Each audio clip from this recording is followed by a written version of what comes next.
കൊല്ലം കുളത്തൂപ്പുഴ ചിറ്റാർ പാലത്തിന് സമീപം ഗുരുതര പരിക്കേറ്റ നിലയിൽ പിടിയാനയെ കണ്ടെത്തി. ചിറ്റാർ പാലത്തിന് സമീപം കൽച്ചിറ ഭാഗത്താണ് കാട്ടാന എത്തിയത്. കാട്ടാനയുടെ പിൻവശത്തെ വലത് കാലിലാണ് പരിക്ക്.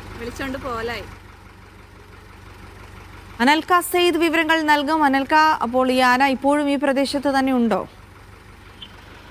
ജിൽസി, ഈ ആന ഇപ്പോഴും പിടിയാൻ ഇപ്പോഴും അവിടെ തുടരുകയാണ്. അതായത് കൊല്ലം കുളത്തുപുഴ ചിറ്റാർ പാലത്തിന് സമീപമാണ് ഈ ഗുരുതരമായ പരിക്കേറ്റൽ പിടിയാനെ കണ്ടെത്തിയത്. അതായത് ചിറ്റാർ പാലത്തിന് സമീപം കൽച്ചിറ ഭാഗത്താണ് ഈ കാട്ടാന എത്തിയത്. ദൃശ്യങ്ങളിൽ തന്നെ കാണാം. അതായത് ഈ പരിക്കേറ്റ ആന പരിക്കേറ്റ പിടിയാന സമീപത്ത് തന്നെ മറ്റൊരു പിടിയാന, അതായത് തുമ്പിക്ക് ഉപയോഗിച്ച് ഈ പരിക്കേറ്റ ആനയെ ഉയർത്തുന്ന ഈ ദൃശ്യങ്ങൾ നമുക്ക് കാണാൻ കഴിയുന്നുണ്ട്. അതോടൊപ്പം തന്നെ ഈ വേദന കൊണ്ട് കാൽ നിലത്തുറപ്പിക്കാൻ പോലും കഴിയാത്ത അവസ്ഥയിൽ കൂടിയാണ് ഈ കാട്ടാന ഉള്ളത്. ഏതായാലും ഇതുമായി ബന്ധപ്പെട്ട് ഈ സ്ഥലത്ത് തന്നെ ഈ കാട്ടാന തുടരുന്നുണ്ട്. വനം ഉദ്യോഗസ്ഥരുടെ നിരീക്ഷണത്തിൽ തന്നെയാണ് ആനയുള്ളത്. ഈ ദൃശ്യങ്ങളിൽ നിന്ന് വ്യക്തമാണ്. അതായത് കാലിലേറ്റ പരിക്ക് മൂലം ഈ നിലത്ത് നിൽക്കാൻ പോലും ഒരു കഴിയാത്തൊരവസ്ഥ പിടിയാനൊക്കെ. അതിൽ ഇതുമായി ബന്ധപ്പെട്ട് വനം വകുപ്പിന്റെ നിരീക്ഷണത്തിൽ കൂടിയാണ് ഈ കാട്ടാന കഴിയുന്നത്. ശരി, അനൽക സെയ്ദാണ് വിവരങ്ങൾ നൽകിയത്.